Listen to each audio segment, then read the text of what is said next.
Thanks for tuning in to this episode of Once a DJ. If you'd like to support the show, then head to onceadj.com/support to find out how you can help. If you'd like to get in touch with any feedback or suggestions, email onceadjpodcast@gmail.com. Once a DJ is produced by the good people at Remote Control. If you'd like to find out more about working with them, head to remote-ctrl.co.uk. Time for the show.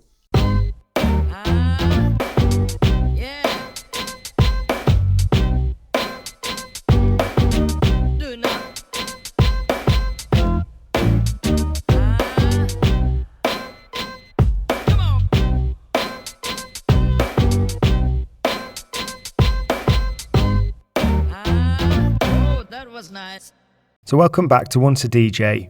We're here with my good friend Jon1st to have a look at his path through club DJing, turntablism and production, and see how pursuing different avenues can make you a really strong all-rounder. Jon, thanks for coming on today. How you doing? I'm doing good, thank you, Adam. Thanks for having me. How are you doing today? I'm really good, thanks. Excited to get into it. So let's kick off then with how you got into DJing. So I got into DJing originally because I wanted to be a turntablist in a metal band. I had been making beats a little bit on like really cheap old software like EJ. Do you remember EJ? Yeah, so I had the EJ Extreme, which was like the new metal version of EJ. So you could throw in like loops and you could even like do basic like edits of stock videos with it and stuff. But yeah, so at the time I was like 11, 12 and all my friends, it was like the peak time of like new metal and electronic music verging into like popular rock music on TV. So is this late 90s? Yeah, this would have been late 90s, early 2000s at the very latest. And so yeah, but bands like Incubus, Linkin Park, Limp Bizkit, Slipknot, Deftones, bands like that, and also just how certain records on TV. This is when Top of the Pops was still a thing. Like seeing, it was when Jason Nevins did the remix of Run DMC that I think reached number one, and that had scratching in it. And it was always like the scratching that drew me in. I was like, how do they make these noises? And it was like it was just like a cool sound palette I wanted to learn more about and how to make it. And I became really fascinated with it. And I remember there was one song in particular that I always reference, which was Linkin Park did a song with the Executioners from New York called It's Going Down, which was actually on the Executioners album. But that's how I discovered them. And I bought that CD single with my pocket money when I was 12, I think. And the B-side of that was a song called Execution of a Bum Rush, which was Executioners versus Beat Junkies. And was like a proper DJ song. So the scratching in it, beat juggling, scratching up lyrics. It was like a really full composed song, but with scratching as the lead instrument. And I knew then I need to learn how to do this. So granted, I was 11 or 12 at the time. So I started off making beats on this like very cheap software or free demo software and started saving up and eventually got turntables when I was 15. So about 5 years ago. And I became obsessed with learning how to scratch basically and started collecting records, finding songs, collecting the sort of music I like to listen to, and through the metal stuff, discovering what songs they were sampling, which is a lot of old hip hop records. And like particularly with like Limp Bizkit, their DJ Lethal was one of the producers and the tour DJ for House of Pain, and he was sampling a lot of things like Eric B. and Rakim, and a lot of classic breaks and things in the Limp Bizkit songs. So I then got really into House of Pain, Eric B. and Rakim, and Cypress Hill, Funk Dubious, a lot of that era of like DJ Muggs production, especially at that time. And then started going to record shops and asking for recommendations, and discovered things like Madlib, DJ Shadow, and got really hooked on like that darker DJ Shadow kind of vibe, Massive Attack, stuff like that, Portishead. So when you were going into record shops then? Yeah. Were you going in talking specifically about hip hop, or were you saying to them about I like new metal as well? Because I say this because new metal's a really interesting genre, movement, time, I think. And it's a time that now we've had 20 years to look back on it. There's some really good stuff in there. I really enjoy it. I think it's a lot of fun. But I think I think some of the production's amazing on it. And like you say, it's like rap and rock have had this really tricky relationship over the years. Probably for every time rap and rock's been done well together, there's been quite a few times where it's been done badly. Sure. And new metal wasn't a couple of songs where it was fused well. It was an entire movement of fusing the two things. So I don't know that it gets its flowers enough. And like you say, people like, was it Mike Shinoda in Linkin Park that was really pushing the work with like the Executioners, for example? I believe so. I know he was the main songwriter and producer, and he came from a rap background himself. Right. So yeah, he was probably the lead in that. But but then I guess at that time as well. So, but at that time, people that were really into hip hop might kind of look down on new metal. I think it was the same from both sides. Like I was their core audience as like a young angsty pre-teenager for sure. So I thought it was the best thing ever. And there's still some bands like that kind of got thrown in with that genre who didn't necessarily musically fit in. Like Deftones, for example, I don't think are like a new metal band in inverted commas, but they're one of my favorite bands from that era, and I still listen to them all the time. Like to answer your question, back then, I remember going to so my local record store at the time was Banquet Records in Kingston, formerly Beggar's Banquet around that time, and it changed. And compared to a lot of record stores at the time, they had a lot of time to talk to people. And like it used to, I don't know what your experience is or other listeners who may have had experience digging and stuff in the 2000s or earlier, but it was quite intimidating, especially as a young person going to record stores, especially if it was like a specialist store, like a hip hop store or something like that. You had to kind of really know your stuff, or people would look down a little bit, or like only save records for their mates and things like that. So to ask questions, it was a bit like you had to pay your dues before asking questions about, oh, what's that song playing? Can you tell me what that is? Or I like this. Can you recommend me something? They'd be like, figure it out for yourself, mate, kind of thing. Yeah, there was a guy in our local shop that used to refuse to sell people things. Yeah, that's a bit of a mad business decision as well. But definitely. But Banquet were really, really supportive and encouraging to me. Like, particularly, there's Mike and John, who are the owners, and another DJ called Buddy Peace. He doesn't work there anymore, but he's like one of my favorite DJs. I could talk about Buddy for hours, but in a non-weird way. And but yeah, about his influence and stuff, he's amazing. But yeah, I would come in and say like, yeah, I really like this, and like particularly Nick, that's Buddy. He would say, oh yeah, you might enjoy this, and show me like more of the moment beat stuff, which I would have got into, because like, oh yeah, it's like the darker stuff from these rock bands when they have the interludes and things, but it's a lot more futuristic in sound. And that's how that was my gateway into electronic stuff, and how I got into like eventually what became the LA beat scene, and then just electronic music in general. That was my door opening, and I started getting into drum and bass and early dubstep and dance music, you know. But yeah, like I remember John at the store saying, John, I think you're the only person who comes in and buys like emo 7 inches and battle breaks in the same order. Like I was like going on both like two very, very niche opposites for a little while as a teenager, because I was just into like hardcore, post-hardcore, emo, metal, everything. But then at the same time, all this like new electronic stuff.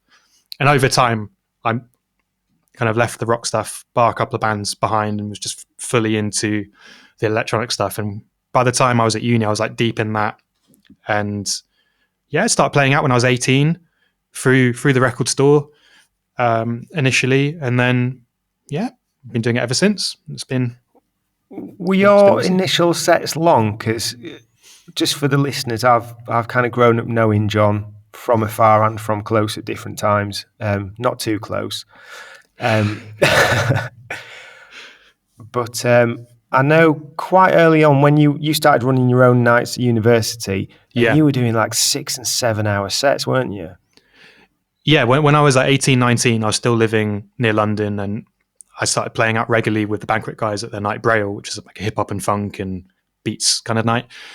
And there was a few times where they couldn't make it and I covered for them, and I would play all night or bring a friend or something. And that was like 4 or 5 hours between me and another person. And by the time I started doing my own nights, particularly when it wasn't during term time, because I live now in Leicester and it's a very university centric city. And yeah, during the summer, sometimes I'll just DJ on my own. And it was from 10 p.m. to 5, 6, 7 a.m. on my own. How many bags of records were you taking with you? Because this is before digital, isn't it? But by then I was on digital. I was using Serato. But even still, right. Like it was a real lesson in learning how to read a crowd and pace myself. And things have changed quite a lot since then. Now if I'm booked, it'll be for an hour, 90 minutes as a guest or like a headliner or whatever. And because there's so many more DJs, it's quite rare to be booked just to play on my own for a long set like that. Yeah. Because there's so many people who want to play out, and it makes sense in terms of bringing more people in, all that sort of stuff. So do you think even because with that must be a status thing as well, because you're at that sort of level with your DJing now, I would guess. That I only play X amount of hours? Yeah. Yeah. I don't think I've ever tried to push it as a thing I do, like doing really long sets like that, other than locally where like I have a history of doing that. But for sure there's plenty of DJs who'll do all night long sets. The first one that jumped to mind would be Mr. Scruff, who would come with loads of records and just do his thing for hours and slowly build it up. That's basically how I learned how to DJ, rather than like smashing it for an hour and doing like a big show. And that kind of changed for me as I started getting booked as a guest more, particularly after DMC and my success there and being expected to do a certain type of set. So things have changed a bit. But at some stage, I'd like to do more sets like that, because I really enjoy it, because I don't often get to play those like more chilled out records and really build up a room. I'm kind of booked at a peak time these days. So there's a certain type of record I'll be playing. Do you ever get a warm-up DJ? Presuming that sometimes you're there when the warm-up DJ's on. Do you ever hear a warm-up DJ and think, I wish I was warming up for myself? Like, would you warm up in a different... Because you know how to warm up for you. Because warm-up DJ, I've discussed this with people a couple of times on this podcast, and it's a very specific skill. Like when you first start DJing, I think, and you're just thinking, I want to get my name on a flyer and things like this. You look at the warm-up DJ set as being, it's the unglamorous one. Whereas I think as you go on, you realise the importance of that. You're setting the tone for the night. I think it is really important, particularly if it's an event, if it's a regular event where you've got like a built-in crowd. Like a really, really good warm-up DJ can really make an event and create that kind of consistency and without a better expression, just warm the crowd up into the later stuff. So you have like the full spectrum of sounds within whatever the night is trying to do or represent sonically. I love playing sets like that as well. Like I don't get to do it very often. I haven't for a while. Like I used to do a lot of like hip hop warm up events for like bigger acts when they would come through Leicester, for example, or sometimes in London. And I really enjoyed doing that as an alternative to what I do other times. But it's a mixed bag with would I ever want to warm up for myself? You don't see it as much anymore because sets seem to be, particularly within like more electronic music, it's like, here's an hour by this person, there's like a bit of applause, and then there's an hour by the next person. And that's quite different to how I learned, which was you would play for your set amount of time, even if it was an hour, but you would always mix into the person before you and Yeah. find a way of transitioning for the next person. So I would research whoever was playing after me, either by going to their events in advance and checking out what they played and like playing, or finding their songs if they were a known name and things like that, and go, okay, this person plays a lot of broken beat or something like that. So I might be playing like hip hop and beatsy kind of stuff for this event, but I might towards the end of my set slightly push it up and maybe like do a little peak and trough in energy, so that next DJ's got the dynamics there to make a decision. They've got the headroom essentially to go, oh, I could continue this vibe or I could go in a completely different direction, and it's giving them the space. And I do find, and I understand why, it's not a criticism, but I do understand these days that people are having like, there's like an hour and that's your moment, and then there's like a little, like literally a rest, and then the next person starts. That's kind of a bit more self-focused though, isn't it? Yeah, it's like seeing a band or something. Yeah. Yeah, is that something that's happened since lockdown, that change? No, I've noticed that for a long time, particularly in dance music, where it's more like where there's some sort of stage and audiences are looking towards the stage. There's quite often now like a clear cutoff, and I've noticed that for quite a long time. I suppose maybe that's just another evolution. I'm reading Harold Heath's book at the moment, and there's a lot of speaking in that about the position of a DJ booth, whereas like in the acid house era, you're in a corner, no one can see you, you're just DJing away, and that's that. And then kind of the middle of the 90s, the DJ starts to progress to being the centerpiece. And I suppose, like you say now, the DJ is treated as this like isolated act rather than it being a night. Yeah, and I do think as well, those events where I was playing for a long time, they were always at venues where the booth was kind of a little bit out of the way. At that first place, when I was doing stuff with the guys from Banquet, it was literally the old like clothes cupboard. What's the word I'm looking for? Cloakroom. It was the old cloakroom, and the DJ booth was facing like a wall, so you'd have to like peer out over this stable door to see what the dance floor was doing if they're liking the tunes, and they go, all right, yeah, they're still into it, find up the next record, and have your records would be facing one wall, the decks would be facing the other wall, and you kind of had to just peer out and see if everything was all right. And if it was busy, because you'd always get like DJ nerds around you at that time checking your records or how you're scratching or whatever, so you'd have kind of like peer around everyone, like, sorry guys, I just want to see if people are actually enjoying this, because it was so removed from the dance floor. And at this other place, Softbeck, it was in the dance floor, but it was very low. It was like audience height, and it was less about that at that point. Yeah. I wonder if that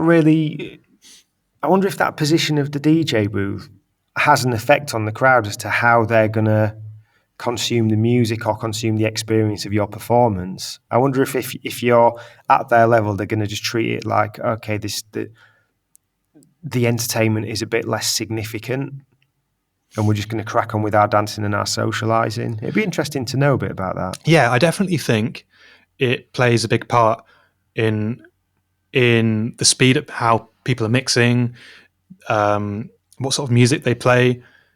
It's less about having all these big moments where the DJs are like interacting with the audience, and more just about setting a consistent vibe, and it seems a bit more free when the DJ booth's not there. Yeah. So just one more question before we just go off this area. Yeah. When you were mixing and you were considering the next DJ, because I think that's a really cool thing to do, and I've never ever thought like that. Because it's probably a level of ego in there where you're just concentrating on, I want people to like my set the best. If DJs caught that you were really making it smooth for them to come in, did they consciously appreciate and observe that and kind of mention it to you? I think it's a generational thing, because it's not so common these days. And particularly when I started out and was playing more events which were linked to hip hop, I was playing with people who were the generation before me, or maybe two generations before me, and they'd really appreciate it. And we'd have conversations sometimes about, oh, have you played this record? Because I was thinking about playing it too, and all that sort of thing, to have, because we're thinking about the overall event rather than an individual set. But then there's been other times where I've not had it like to this extent, but I've heard that some people get offended if someone mixes into their last song now, because it's like you're cutting their moment short. Wow. Like I have faded out someone's like last song so I could fade mine in at the same time, like seamlessly. I was beat matching and stuff. I could tell like, oh, I think maybe they've taken that the wrong way and that I'm like cutting their tune off. Whereas I'm trying to transition to keep the audience dancing within the transition. But yes, I feel maybe it's like less of an etiquette thing now, and the reverse is more polite. It's interesting to see how things change. Hey guys, I hope you're enjoying One2 DJ. I wanted to create a product for the listeners to be able to support the show and for the guests as a token of gratitude for being on. So I've teamed up with SureShot Shop to create some One2 DJ 45 RPM adapter clamps. These are my weapon of choice as a 45 adapter, as they add stability and grip to aid you in any setup. These are available for £25 each plus flat fee postage from one2dj.bigcartel.com. And if you'd like to see the other models you can buy and also customise, check out sureshotshop.com. If you're an avid collector of timeless music on vinyl but don't have the budget to fork out for those pricey originals, then look no further than Be With Records. From library music to yacht rock, jazz, hip-hop, disco and beyond, Be With lovingly reissue some of the coolest classics. All of their records are carefully remastered and cut to the highest standards to make sure the pressings are of peak audio quality and do justice to the music being released. And something else to note is that they don't do limited runs to drive up resale and hype. If the demand is there, they'll repress, as the focus is the music, not the profit margin. They have flat rate shipping and free UK shipping on orders over £60. And if you head to bewithrecords.com and use the discount code One2DJ, all one word, you'll get 10% off your order. So head to bewithrecords.com and level up those crates today.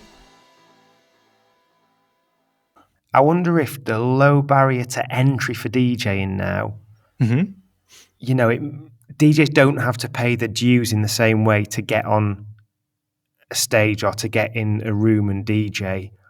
You know, it's probably quite easy to go somewhere with a laptop and go, yeah, I'll come here and I'll DJ for free. And someone goes, right, fine.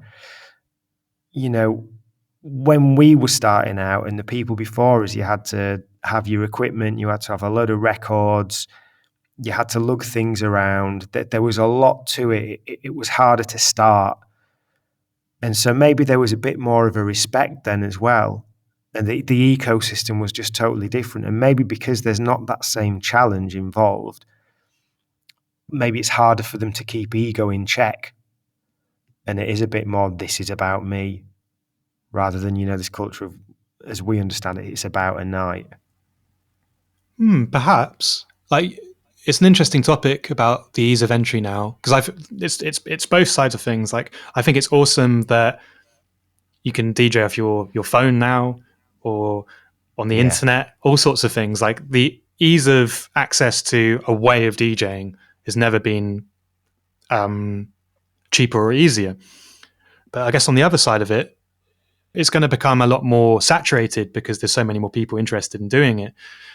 But in terms of like learning those do's and don'ts and things like that, I think that some of that might be lost generation to generation as it becomes easier and those conversations aren't had, because quite often, like I can only speak from my own experience, but I'd have like mentor kind of figures within the scene that I would talk to, and forums, which is obviously how we met, and things like that, where I could ask like questions about etiquette essentially, as well as like the technical side of things. So I was learning by listening to people who'd had maybe a 10 years experience on me and jamming with people who'd done battles or DJing out or whatever. And I picked those up that way. And I'm sure people do that in the same way now. It's hard to know. I don't want to make any like general statements about how people do things now. But there's definitely a gap, like a shorter gap between getting your first decks or your first controller and playing out for the first time than there was back then. But I'm also a very obsessive person. So, and I was underage when I started. So I didn't play out for, I think my first proper set out, I'd I had like nearly 4 years of experience before I ever played my first proper gig. Whereas now I meet people who've been DJing like a month and have got a controller and they're like, okay, I'm ready. I'll go do my first gig. I suppose what's different with that is, one thing is the physical element of it. I don't know about you. My first couple of sets, probably for quite a while, I could barely get a needle on a record because I was shaking so much. Yeah. And I think with the controller, you don't have that. You know, you can potentially sync up your beats. There's a lot you can do to make up for that adrenaline and the physical challenge of nerves. There's less factors that can go wrong now, like other than like your USB's not working or something like that. The technical side of mixing is far simpler, so it can be easier to execute the idea. But yeah, I think in some ways it's good because there's not the financial investment that we had to make growing up, like buying a record collection, for example, which is awesome. Like, I mean, it's not awesome for people who sell records, but it's awesome for someone who's got a passion for learning how to mix and stuff like that. Sure. And it's the ease of access means that anyone can give it a go, and it makes it far more accessible economically for people. So, again, I'm making a sweeping statement, but DJ equipment is pretty expensive, like especially if you're buying like the industry standard gear, and that prices a lot of people out of it from ever doing it. And sometimes that's the communities where this sort of music is from or originates from. And for there to be accessible things like even like mixing on your phone and things like that, so people can learn and then take that knowledge and idea and then like jump in and start mixing off the back of that, is great in my opinion. I don't know. I think there's loads of interesting stuff in what we're saying. I don't know if I have like a specific point. I think there's loads of really good things as a result of things changing. Yeah.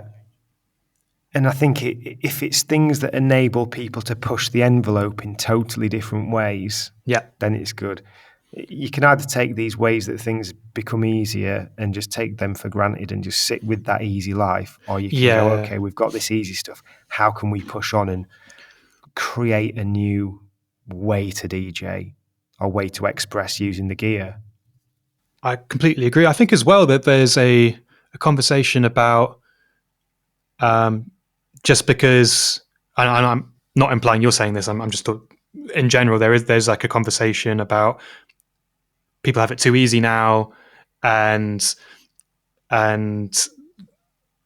or there's like certain rules that we had in our way of doing things, and they're not being respected by maybe some new people who are doing it. But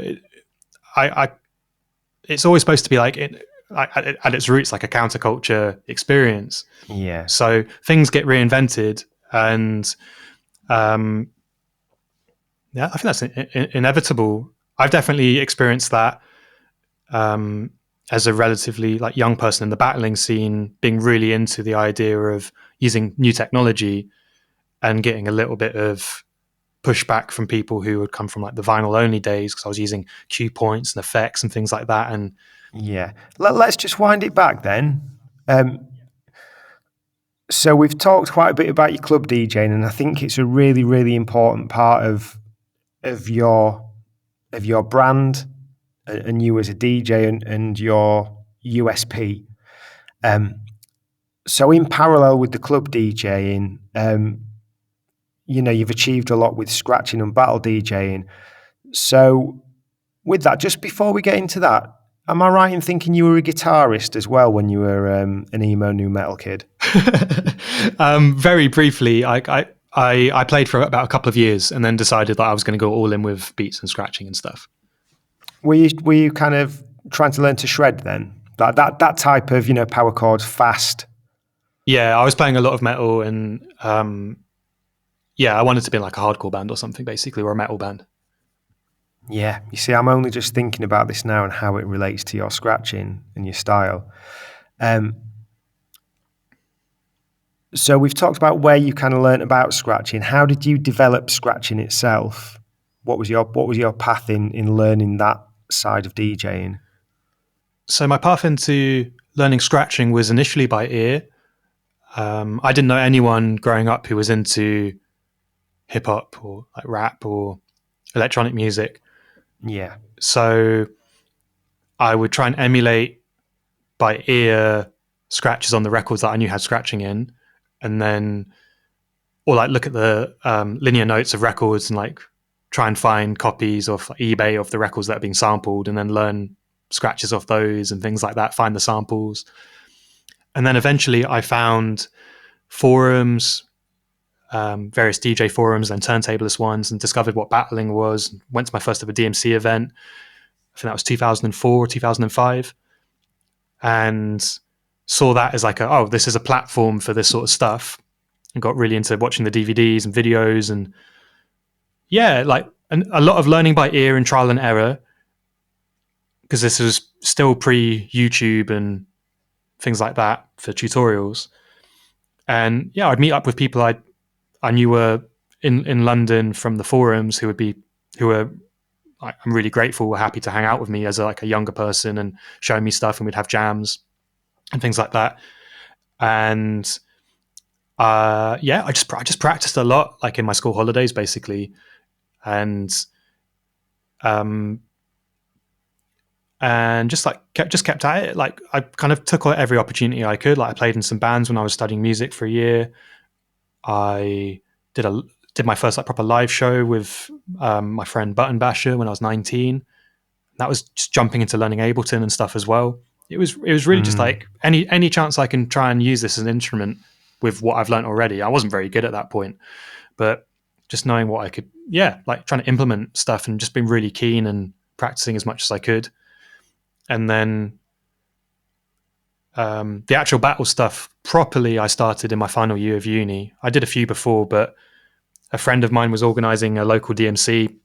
I was a resident at the nightclub that was being held, and they're like, well, you've got to enter, you're like the local person who does scratching. And I was just like a club DJ who scratched a bit, so I learned how to beat juggle for this event. And Wow.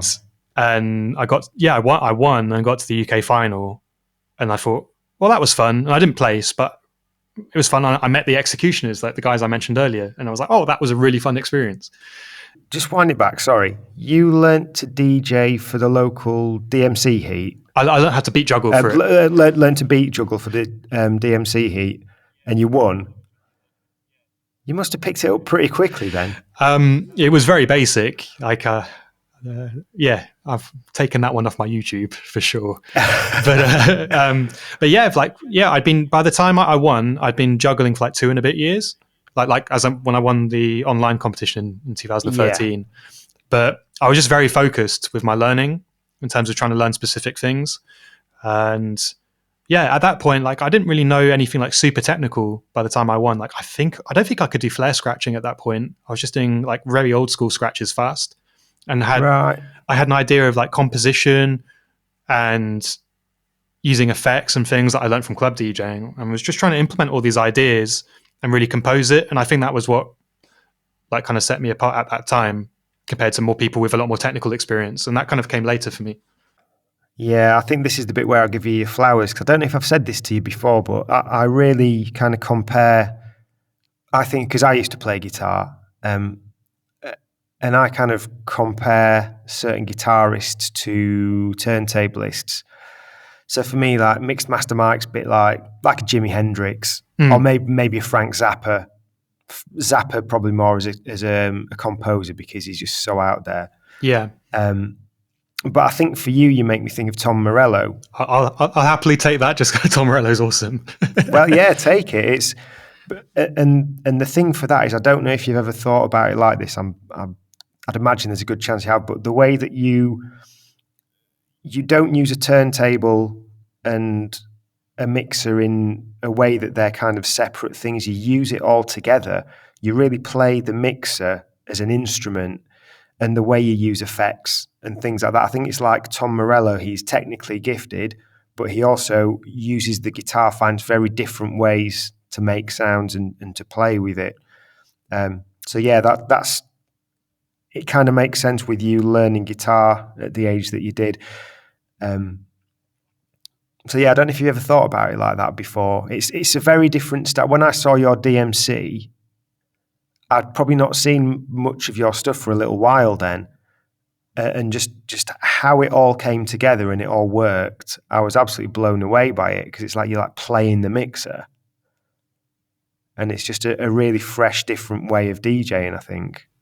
I can understand. I mean, like, yeah, I definitely don't think I'm Tom Morello, just for the record. But like, but I can relate to what you're saying in terms of trying to use everything in a musical way within the equipment.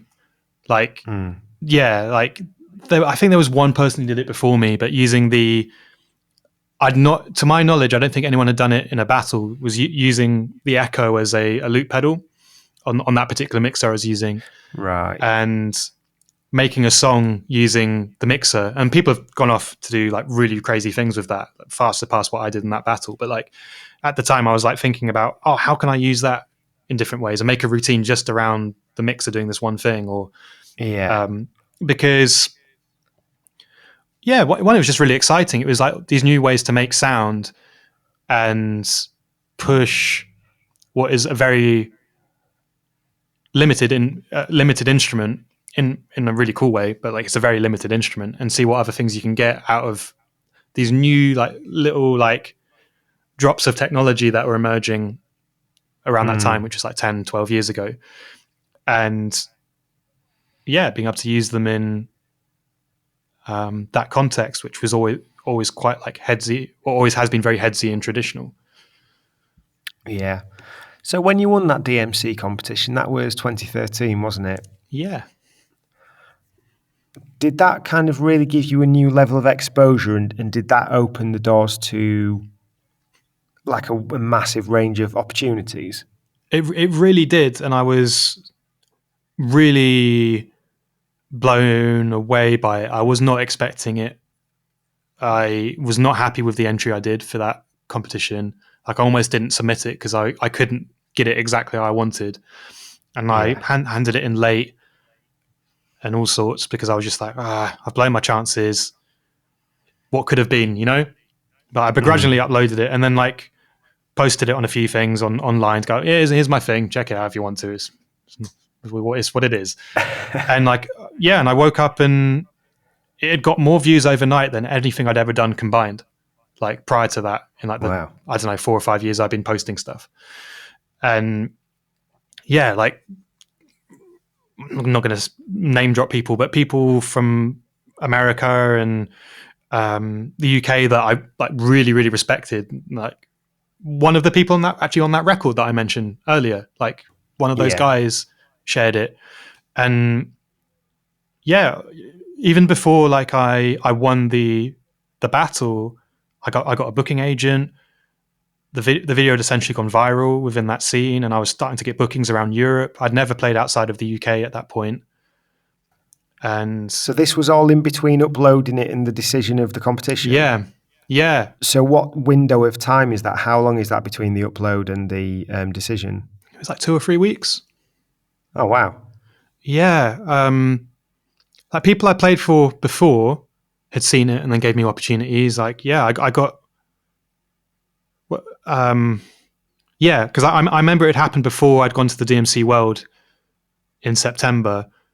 I had like a one of my favorite ever bookings I got was in London for Lex Records, and with MF Doom, Bad Bad Not Good, and Bishop Nehru, and I was like playing in between all of those, and that was the back of that, like the in-house person. She at the label, she saw it and was like, "Yeah, do you want to come play the show?" I was like, "Yeah, that would be awesome, nice one." And it was. I think it was so many different factors happening at the right time. Like I think I was really lucky because of the timing of when I was battling. Like it was the right place, right time with the technology being that mixer. The Range 62 had only come out that kind of battling season, and I got one and had spent loads of time learning it and had found all this stuff, and DMC had opened all these new rules around using Serato within that last couple of years, so I could now use all these things that I'd been learning. And Facebook at the time was still allowing reach to external websites like YouTube, for example. Yeah. It was before they had their own video hosting, so a video could be posted and people would actually see it, but like lots of people would be able to see it. Like people would share stuff. Yeah. And so I was lucky that way, and I was lucky with the right people seeing it at the right time, and there still being an interest for all of these things. And the sort of music I was using at the time was relevant within dance music and stuff in terms of the scene I was in. I was just really lucky. Like I don't think I was like particularly like I still don't think I'm like particularly like technical compared to other turntablists or anything like that. It was just like the right time, and I just feel really fortunate. But yeah, it opened up everything, and being able to like DJ around places and meeting a lot of people. I got involved with different labels and things off the back of it, and got my first agent and was with him for a number of years. But something that must have been good for you, and this is why it was good to spend a lot of time on it at the start, is the fact that you'd been a club DJ as well. We talked to Vect about it on episode 2, about how he'd been this kind of bedroom turntablist, and all of a sudden he was getting booked for shows, in a good slot. It's like, right, I need to work out how to perform. So I think for you, musically, you'd be used to that element of it,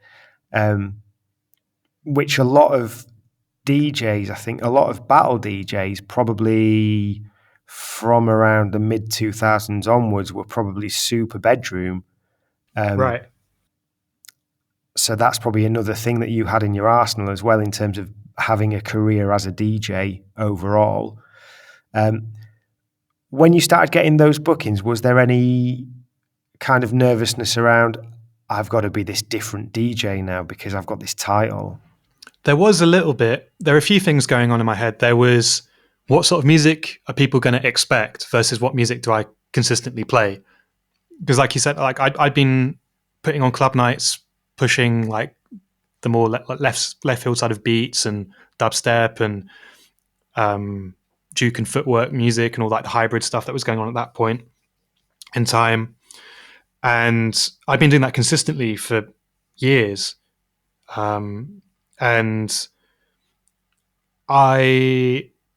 a massive stereotype, but I think when people think of a turntablist, they think of like classic rap records, funk and soul, or like super, super techie and not danceable. I think those are the two things that people expect. And I remember at the beginning, people have like booking me based off my videos and then going, oh yeah, so what do you play, as we're driving to the club? And I was like, okay, like, oh yeah, I play this, this and this. And like, they end up really enjoying it. But I think it was maybe, I think there was like a little bit of time where people didn't know. So that was something I kept in mind was, okay, moving forward, from as soon as I uploaded that video, I was still putting up mixes and wanted to consistently go, hi, you might have just heard about me, but this is what I play. And this is how scratching works within the context of a club versus in like a video, which is the context of that is for me to do all the shredding and techers stuff. So like, this is me. If you see me in a club, this is me. And I was just like doing as many mixes as I could and really put loads of effort into any of the opportunities that came my way after DMC. And that's something I've consistently done since. Like, I try and do mixes every couple of months at least. I was going to say, because you do, because you stay very busy with mixes, don't you? So a part of that's almost managing expectation in a way. Yeah, I mean, as a friend, you know how obsessive I am, but like that is a big, managing expectations in terms of my musical output is a massive obsession for sure. Like, obviously, I want to surprise people, but like, I always want people to go like, this is what I'm doing right now. This is what I'm doing right now. Like, whether that's posting little videos of what a show might look like, or music I'm working on, things like that. And social media has helped so much with that over the years as well. Yeah. So the next thing I wanted to ask you about is something else as well, in and amongst the club DJing. I think from my view as an outsider on the type of music that you play is you constantly seem to be on the kind of cutting edge of underground, with like the juke and the footwork and and all these sorts of things. Have there been times when it's been easier or more difficult to keep on top of the type of genres that you play? Or do you just follow your heart and just go, like, do you think too much about what genre things are? Or do you just kind of go, if I like it, I like it? I more think about the latter. As a listener and general fan of music, I'm always looking for stuff that I find like sonically interesting and like interesting compositions and things like that, but also stuff that moves me in a certain way. I mean, like both physically and emotionally, but it's less about trends for me. I've never really been someone consciously to jump on trends. I think when I was younger, like I got really into like the heavy dubstep stuff when I was like 18, 19. But aside from that, everything I've kind of been into is I've definitely not chosen the easiest road if I was trying to like jump on trends. Like I was into very small niche things at the beginning. And it's been kind of random when they've got more or less popular. But I've always kind of like followed stuff I'm into. And in terms of has that got easier, in some ways it's easier, but in other ways it's not. Like back, like when I was starting, you would one would only find stuff that was released on vinyl for like or CD maybe. So it was like you'd go to the record store and you'd ask them what new releases were out and go through your genres and maybe go to a few different record stores like for different specialities and stuff, or maybe even check an online store for certain things and do a bit of ordering online and that. But then the change to, I'd say like the end of the 2000s, I was buying more and more digital and less vinyl or CDs. And it would be certain radio shows I'd listen to and certain stores I'd go to find new releases. Like I listened to Marianne Hobbs like religiously at the end of the 2000s when she was really, really on board pushing like the Flying Lotuses, the Hudson Mohawks, the Om Unit, stuff like that. And Burial and stuff like that as well. And Benji B also, Alexander Nutt, and Om Unit actually as well. And his radio show with Laurent Fintoni. I was listening to all of these people. And these days there's just so much stuff, so many radio shows, so many like independent releases now, because we can learn to mix and master ourselves and self-release and self-distribute through amazing resources like Bandcamp or people making their own stores or whatever it is. There's just so much and it's constant.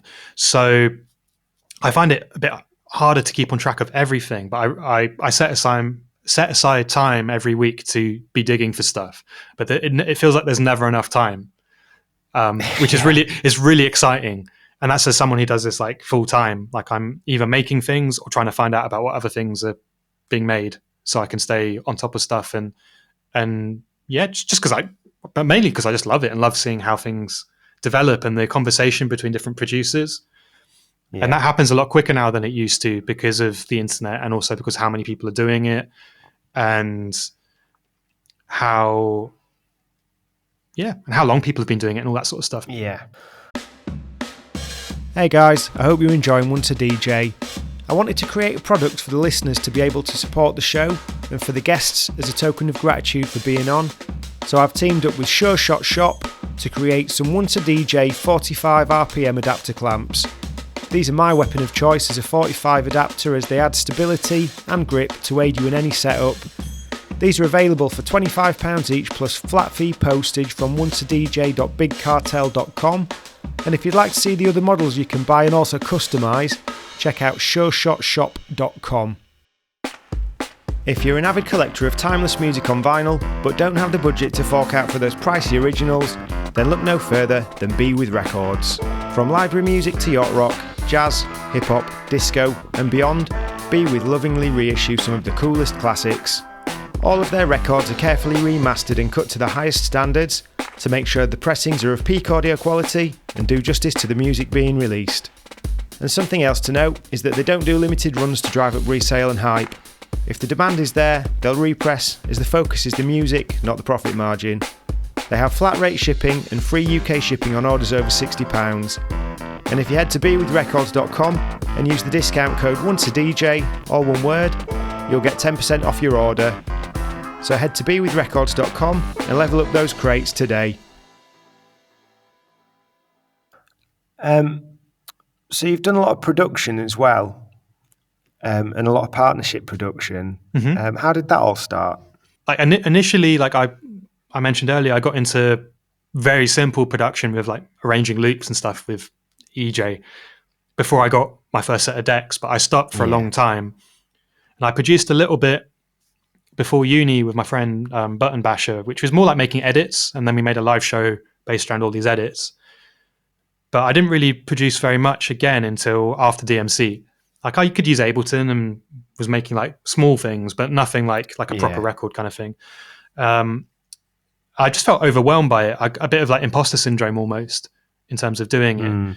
And I was asked by two artists I previously booked at my club night, Will LV and Ian, to do some scratching for some demos. They were putting together a beat tape, and I went down to see them and listened to what they've been making together, and was really into it. And I said, guys, I know you've asked me to do scratching, but would you mind if I had a go at making some beats with you as well? I'd love to like learn, and obviously I love what music you make. And they're like, yeah, sure. So, and that ended up being goals, and then we've now done 2 beat tapes or albums, whatever you want to call them. Yeah. Since, and the first one was very much me. My contributions to it were the scratches, and then very much trying to like work out how to use Ableton and some synthesizers better. And I learned very much projects moving after that by collaborating with people. A few people in particular, like Ian and Will, and then my friend Tristan, who produces under the name Tebis. And then I'm trying to think of like projects where I did a lot of stuff. Like Shield would be the main one. We worked together for like a few years, like a lot, and then made a live show together. And recently Arcane. But like there's been other people as well. Like I've done one-offs with, which I've learned a load from. But it's like gaining experiencing how people do things, and then kind of taking ideas from like techniques from various people, and then like kind of slowly finding my voice. And now I'm trying to do that just on my own. I'm still collaborating, but like I'm in a position now where I kind of understand like a fair bit about mixing now and sound design and arrangement. I'm happy just doing stuff on my own. And I often describe it as like having a form of an accountability partner, because when I'm working with someone, because it's the confidence and ideas. And when I was learning, I was like I said, having an imposter syndrome almost of, I know all these people because of my experience being a DJ, but I feel like a bit of imposter being put in like a writing situation with them, with significantly less experience. But really, it was more like the technical side of things that I was ignorant on, but wanted to learn about. And my ideas were not necessarily bad ones. And it was having that experience of like bouncing ideas off another person, working out through their assistance or together, working out how to engineer the ideas and things like that. And building up that side of my knowledge. And that's something I've slowly done post DMC 10 years ago. And it's become more and more my thing. And I'd say that's my main thing now. That and club DJing, and then the turntablism stuff is like more of the backseat. But they all inform each other now. Yeah. These things all do, don't they? They come together really nicely. So you mentioned about Shield, and I don't know if this is the first time, but you've toured the show with Shield, haven't you? And you've done quite a few tours yourself. Have you organised your own tours, or have you had a tour manager to do it? So since 2013, after the DMC thing, I've consistently had a booking agent, and then when Shield and I were doing our project, we got a manager as well, who I still work with. And particularly for North America, it's been essential really to have someone working with us, trying to navigate going between all those different places, Yeah. organizing like a good route between everywhere. And I said that in a very American way. I guess it's we're in North America in my head. Yeah. So yeah, organizing the route and then working out how to best do that, and then sorting out the flights and stuff like that. Yeah, it's been really useful having other people involved. I mean, it's stuff I could do, but it just takes so much time, and it's time away from making stuff, Yeah. basically. But yeah, like the experiences I had with Shield were really, really amazing. And I hope we get to do some more stuff at some stage. But the experience of going from playing completely other people's records a few years before to we're going to turn up and we've produced an hour show of just our own music, and we're not going to deviate from it, whether people like it or they don't. It's a show. And by the end of it, like I went in going, what if people don't like it? A little bit, because it's very different from what either of us did individually. From going to this is the best, I just want to turn up and like write music and do a show. Like by the end of it, I was just sold on the idea. It was so much fun. Awesome. Was there anything that you found different about being a performer in America versus being a performer over here? Like, was there more of an expectation of showmanship, or was it the same, or is the DJ held in a different way over there? Because you've done DJ shows over there as well, right? Yeah. What's that experience been like? I would say it's getting more and more similar, I'd say, between the UK and the States. The main differences would be there's more of an emphasis on production in terms of like stage production. I mean, over there, a lot more like visual screens and things like that. So it's more of like a sensory experience rather than just audio. But you get that at a lot of gigs here and have done for a long time, depending on the type of music. But musical tastes are different, but because it's such a big country as well, like you're going to get different vibes in different places depending where you are. But yeah, there's certain type of music that would go down really well there that doesn't as well here, and vice versa. And it was learning a little bit about that and how to pace a set in different places, like playing more drum and bass audiences over here. Like I change records quite a lot when I play, but it's all very like it's very thought out in terms of how the energy gradually builds, or like the rhythms gradually build across a set, even if the songs are changing quite a lot. Whereas it's more of a roller coaster in some events and at festivals and things in the States. But I'm making kind of big sweeping statements here. There's like they're both really fun and different. I've had amazing times in both places. Well, that up and down, that's the big thing with EDM, isn't it? It's like it's all about the drop. So I guess that's a similarity, and maybe that's because EDM's massive over there, right? Yeah, I would say in like the more, not mainstream, but like the more popular, heavier dance music in the UK is very similar. It just sounds different. Like it's lots of big drops. Like if you look at like big drum and bass these days in the UK, it's all it's not it's all there's a lot of big drop emphasis, or like build and drop, recognizable bit from another song, big drop, recognizable bit, big drop. It's kind of the same similar formula, but different type of music. It's not like more mainstream EDM in terms of the sound palette, but kind of like similar. What's the word for that? Kind of like expectations of excitement, almost. Right. Yeah. So I think they are more similar than sometimes people give them credit for. It's just different sound palettes. But I've also played and been to a lot of like smaller shows in the US where it's all about sound and all about pushing new stuff. In the same way, like people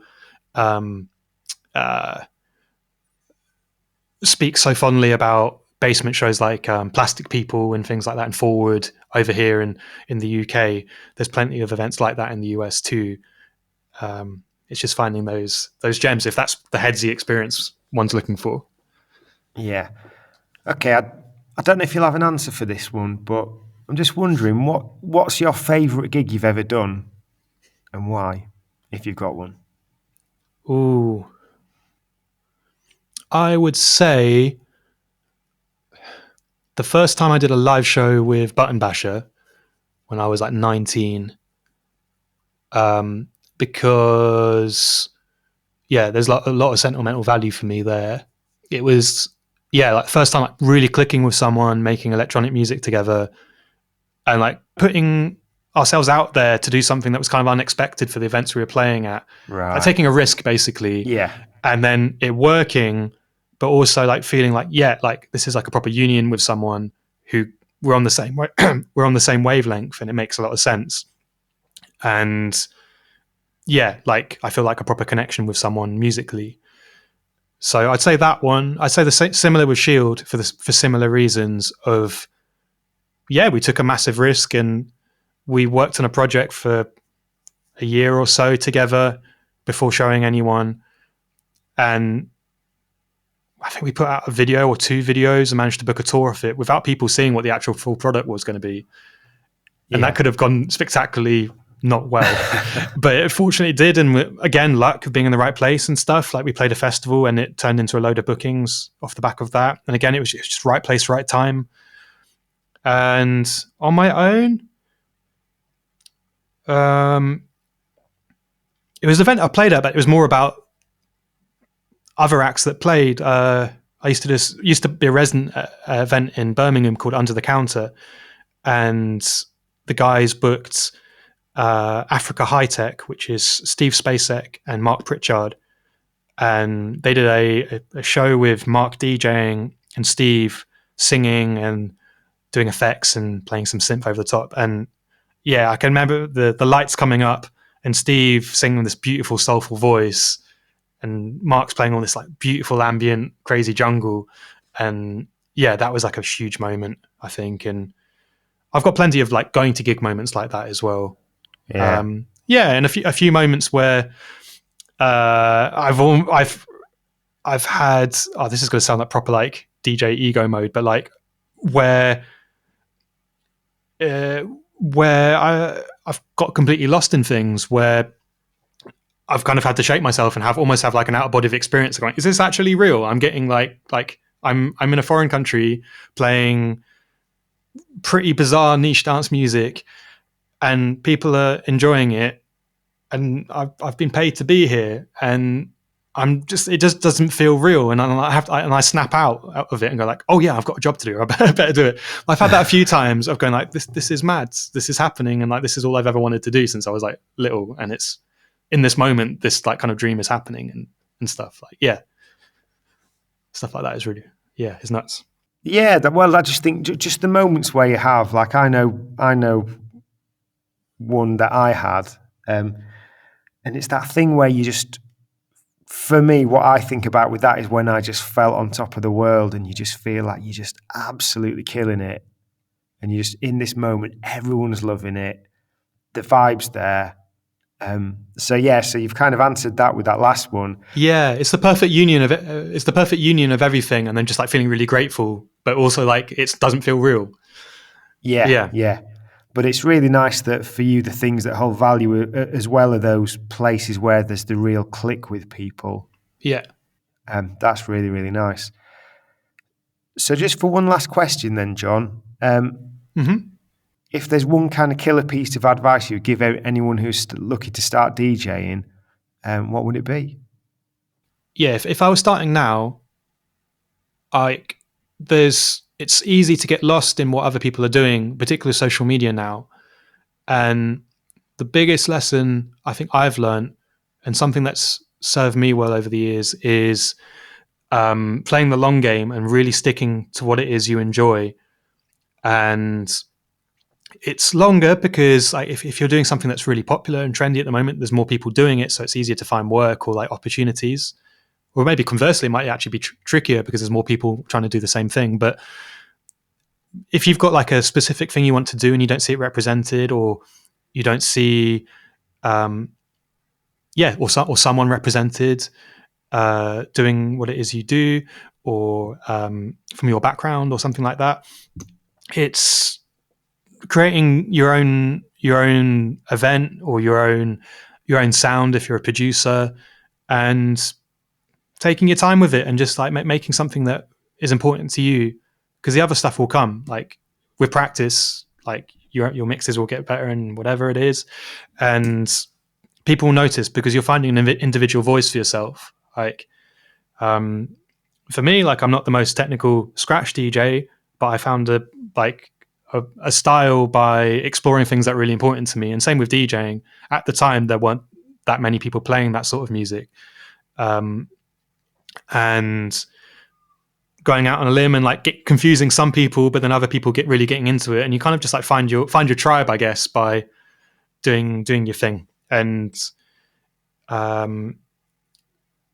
just having fun, enjoying. Yeah, it's the journey, not the destination, to use that old chestnut, of just enjoying it and enjoying creating without expectations. And I found that as soon as I let go of expectations, that things happen way more, because I'm not so pressured about something happening, and I'm just enjoying creating for the sake of creating.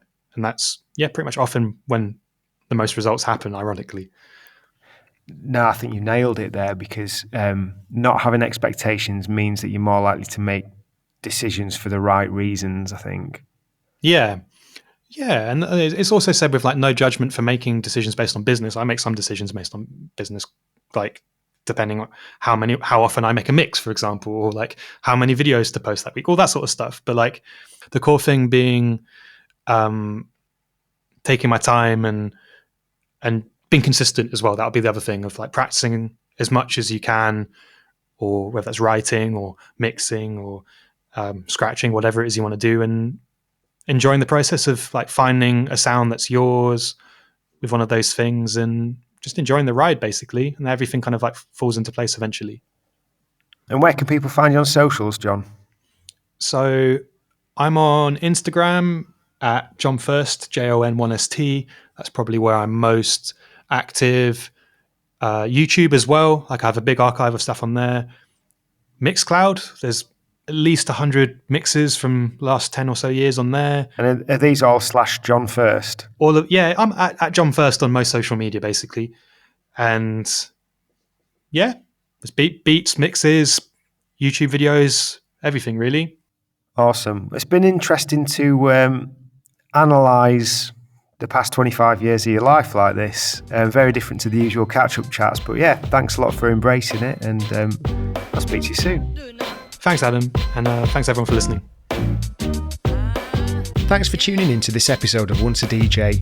If you'd like to support the show, then head to onceadj.com/support to find out how you can help. If you'd like to get in touch with any feedback or suggestions, email onceadjpodcast@gmail.com. Once a DJ is produced by the good people at Remote Control. If you'd like to find out more about working with them, head to remote-ctrl.co.uk.